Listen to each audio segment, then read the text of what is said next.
আমন্ত্রণ সংবাদ এক নজরে, সঙ্গে আছি মোহাম্মদ ওয়ালিউল্লাহ। জয় বাংলাকে জাতীয় স্লোগান ঘোষণা করে হাইকোর্টের দেয়া রায় স্থগিত করেছেন আপিল বিভাগ। প্রধান বিচারপতি ডক্টর সৈয়দ রেফাত আহমেদের নেতৃত্বাধীন আপিল বিভাগের পূর্ণাঙ্গ বেঞ্চ আজ এ আদেশ দেন।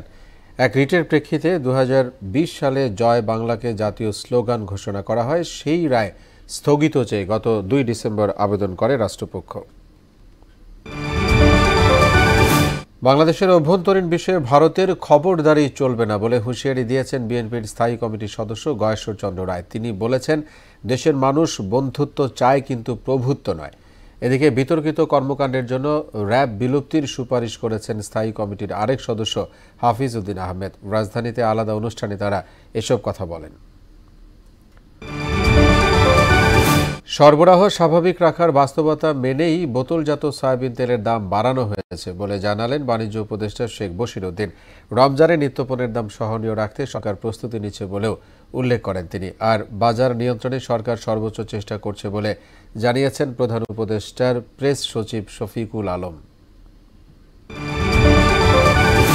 জ্যেষ্ঠ সচিব মোহাম্মদ আব্দুল মোমেনকে দুর্নীতি দমন কমিশনের চেয়ারম্যান হিসেবে নিয়োগ দেওয়া হয়েছে। একই সঙ্গে নতুন 2 কমিশনার হিসেবে নিয়োগ পেয়েছেন মিয়া মোহাম্মদ আলী আকবর আজিজি এবং অবসরপ্রাপ্ত ব্রিগেডিয়ার জেনারেল হাফিজ আহসান ফরিদ। এ বিষয়ে গেজেট প্রকাশ করেছে মন্ত্রিপরিষদ বিভাগ।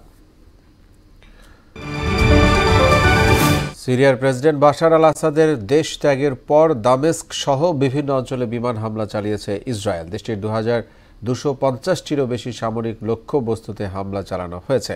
এদিকে গোলান মালভূমির সিরিয়া নিয়ন্ত্রিত এলাকা দখলে নিয়েছে ইসরায়েল, যার নিন্দা জানিয়েছে মধ্যপ্রাচ্যের দেশ কাতার, সৌদি আরব ও ইরাক। এই ছিল সংবাদ এক নজরে। সবশেষ খবর সবার আগে জানতে মোহনার সাথেই থাকুন। ধন্যবাদ সবাই।